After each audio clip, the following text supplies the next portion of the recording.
ਆਂਦੀ ਦੇ ਚਮਚੇ ਲੈ ਕੇ ਪੈਦਾ ਹੋਏ ਨੇਗੇ। ਪਲੀਜ਼ ਸੁਣ ਲਓ ਇੱਕ ਮਿੰਟ। ਬੰਦਾ ਵਾਂਗੂ ਇੱਧਰ ਇੱਕ ਮਿੰਟ ਕੀਮਾ ਜੀ ਇੱਧਰ ਇਹ ਬਦਮਾਸ਼ੀ ਕਰਦਾਗਾ। ਇਹ ਪੰਜਾਬ ਦੀ ਵਿਧਾਨ ਸਭਾ ਚ ਬਦਮਾਸ਼ੀ ਕਰਦਾਗਾ। ਇਹ ਪੰਜਾਬ ਦੇ ਲੋਕਾਂ ਦੀ ਇਸ ਵਿਧਾਨ ਸਭਾ ਚ ਬਦਮਾਸ਼ੀ ਕਰਦਾਗਾ। ਸਾਡੀਆਂ ਔਰਤਾਂ ਬਾਰੇ ਬੋਲਦਾਗਾ। ਜਿੱਥੇ ਮਰਜ਼ੀ ਆ ਜਾ ਕੰਮ ਆ बाहर आ जब तक चला। 125 करोड़ मोबाइल फोन यूजर हैं, जिसमें से 90% प्रीपेड प्लान के यूजर हैं। सर, आज मैं प्रीपेड प्लान के जो मोबाइल यूजर्स हैं उनकी ओर से दो समस्याएं उठाना चाहता हूं। सर, पहली समस्या है कि रिचार्ज खत्म होने के बाद आउटगोइंग के साथ साथ इनकमिंग कॉल का भी बंद होना। सर, जब प्रीपेड प्लान एक्सपायर होता है या मोबाइल रिचार्ज की वैलिडिटी खत्म होती है तो आपकी आवाज बंद कर दी जाती है। फोन मेरा, सिम कार्ड मेरा, नंबर मेरा। तो सर, रिचार्ज खत्म होने के बाद आउटगोइंग कॉल बंद होना समझ आता है, लेकिन इनकमिंग कॉल बंद होना सरासर मनमानी है। सर, हमारा मोबाइल नंबर आज हमारी डिजिटल पहचान बन चुका है। एसेंशियल कम्युनिकेशन जैसे कि UPI payment, banking, OTP, train ticket OTP, PAN Aadhaar authentication, interview का कॉल, हॉस्पिटल का कॉल, मां बाप का गांव से कॉल, तमाम चीजें इनकमिंग कॉल और इनकमिंग एसएमएस से आती है और वो इसलिए बंद कर दिया जाता है कि इंसान एक रिचार्ज कराना भूल गया।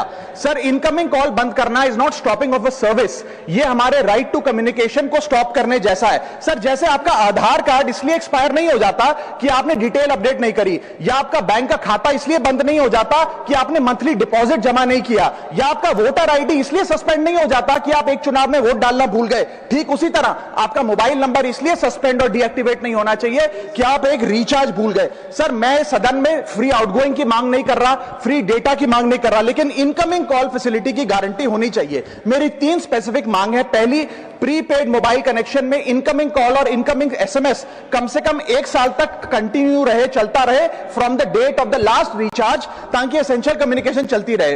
दूसरी, deactivation of the mobile number after 3 years. ऐसा ना हो कि आपका मोबाइल नंबर किसी को आपका मोबाइल नंबर बंद करके किसी और को अलॉट कर दिया जाए। कम से कम 3 साल का ग्रेस पीरियड देना चाहिए from the date of the last recharge. And third demand, mobile operator should introduce a low cost incoming only plan. वो लोग जो सिर्फ इनकमिंग के लिए फोन रखते हैं उनके लिए, जैसे कि 10 रुपए में 180 दिन की इनकमिंग कॉल की फैसिलिटी, इस प्रकार की स्कीम्स मोबाइल ऑपरेटर को लानी चाहिए।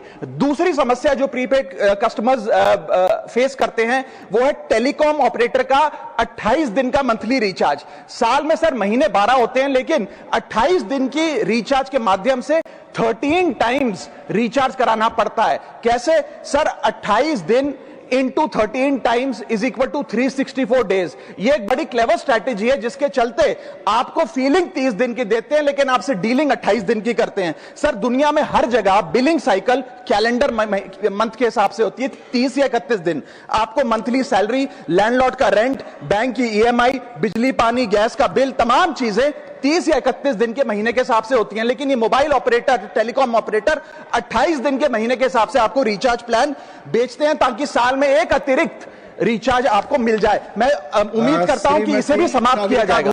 जो बातें पहले हमारे ऑपोजिशन के मेंबर साहबान इस रेजुलेशन के हक में कह चुके हैं, उनको मैं दोहराऊंगा नहीं। सिर्फ थोड़े शब्दों में सीधी बात करता हूं कि इतिहास और हमारी परंपराएं में बहुत सारे ऐसे प्रसंग हैं जो मर्यादा और न्याय का महत्व दिखाते हैं।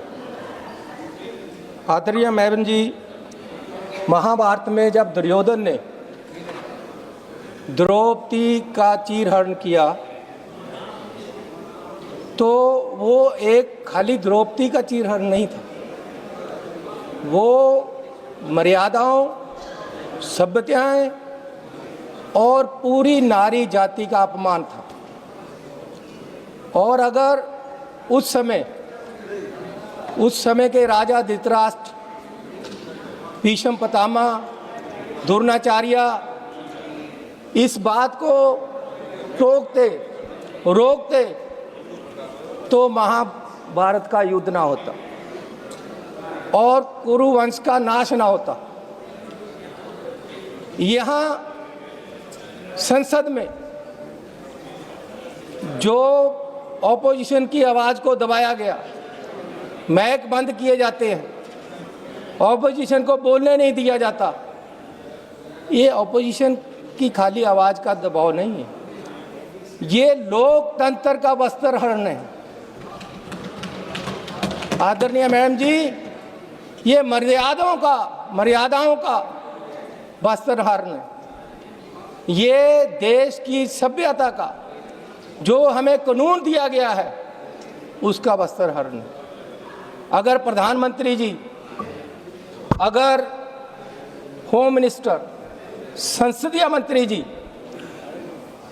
उस दिन स्पीकर साहब को कहते कि नहीं, ऑपोजिशन लीडर है, इनको भी बोलने दिया जाए, लेकिन उन्होंने नहीं रोका। ये जो सभ्यता का नाश हो रहा है, ये जो परंपराएं खत्म हो रही हैं, इनको दायित्व है लीडरों का जो सरकार चला रहे हैं। आज मैंने देखा कि संसदीय मंत्री जब यहाँ हमारे एलओपी बोलने लगे, संसदीय मंत्री जी पहले तो उनको रोक रहे थे, लेकिन जब माहौल ख़राब होते देखा तो वो उनके बुलारे के पास गए कि आप रोको।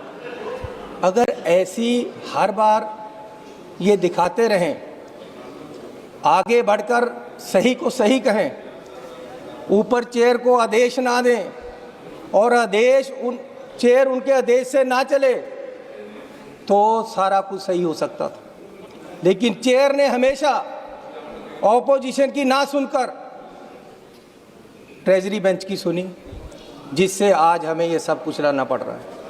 स्पीकर साहब के खाली यही दायित्व नहीं है कि ये चलाना है, वो हमारे राइट्स को भी देखते हैं। हमारे पंजाब में एक मेंबर चुने गए, अमृतपाल सिंह, 2 साल से उनको यहाँ नहीं बुलाया गया। क्या ये स्पीकर साहब का दायित्व नहीं है? मैं चुनकर आया हूँ 2 साल से, मुझे आज तक मकान नहीं मिला। मैं इनके पास गया कि जी मुझे मकान दे दो। एक मकान मेरे नाम से रखा हुआ है, टूटा हुआ, उसमें रह ही नहीं सकता कोई। मैंने लिखकर भी दे दिया, लेकिन आज तक मुझे नहीं दिया गया। बाहर जितना ये कम्प्लेक्स है सारा स्पीकर साहब के अंडर है। गेट पे कोई झगड़ा नहीं हुआ, एक थोड़ी स्कल में बंदा गिर गया मेंबर, और एलओपी पे पर्चा हो गया।